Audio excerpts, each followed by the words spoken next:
E aí pessoal, beleza? Hoje a gente vai falar sobre definição de tipos de dados personalizados. Então, se você já assistiu ao nosso vídeo sobre estrutura, já sabe que temos a capacidade de definir nossos próprios tipos de dados. Se você já estudou estrutura, sabe que às vezes usar esses tipos de dados pode ser um pouco complicado, porque a gente tem que usar a palavra-chave struct quando a gente está trabalhando com eles. Por exemplo, struct char ou struct student. Isso é muito para digitar se a gente quiser apenas usar para algo simples, como um struct. A gente quer ser capaz de trabalhar com as coisas de uma maneira um pouco mais abreviada, mais sucinta, como int ou char, algo mais conveniente para digitar. Felizmente, em C tem uma maneira de a gente fazer isso, com algo chamado typedef, que é uma maneira de criar nomes abreviados ou reescritos para um tipo de dado. Você pode reescrever tipos de dados que já existem ou pode escrever seus próprios tipos de dados. A primeira coisa que você tem que fazer é definir um tipo do jeito normal, do jeito comum, que a gente já aprendeu. Então você apenas o apelida para outra coisa. Typedef, nome antigo, pelo novo nome. Bem direto, né não?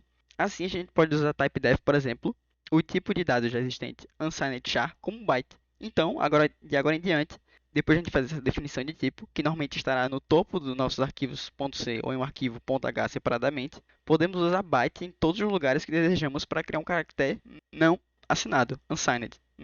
Isso é muito mais conveniente e curto para digitar. Na biblioteca do CS50, a gente faz isso.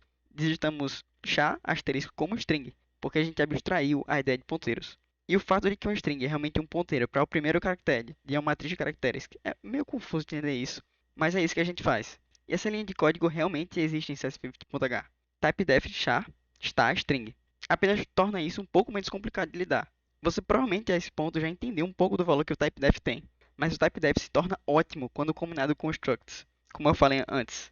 Os structs têm o nome de tipo de dado de duas palavras, então eles podem ser realmente muito irritantes para criar variáveis desse tipo. Suas linhas podem ficar muito longas para uma lógica muito curta. E assim você pode criar o typedef para criar algo mais curto e mais intuitivo durante seu código. Então, se eu definir um carro da seguinte maneira, eu tenho minha definição de carro, struct car.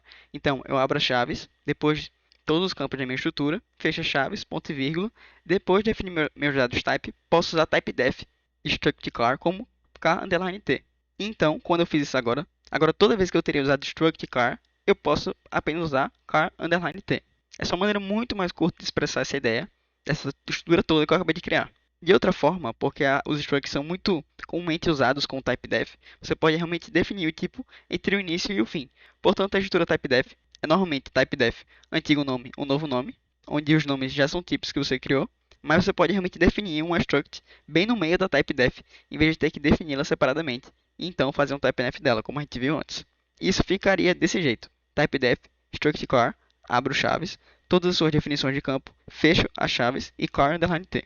Portanto, o nome antigo é tudo que está em vermelho e você está apenas definindo a estrutura e nomeando ela ao mesmo tempo. Então, o novo nome é car underline t.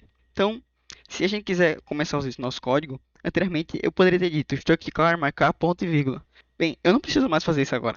Agora que eu usei o typedef, eu posso apenas dizer car underline t, my car, e essa é uma maneira muito mais curta e intuitiva de fazer isso. Na verdade, vai ser muito mais conveniente, especialmente quando você começar a usar muitas estruturas ou structs no seu código.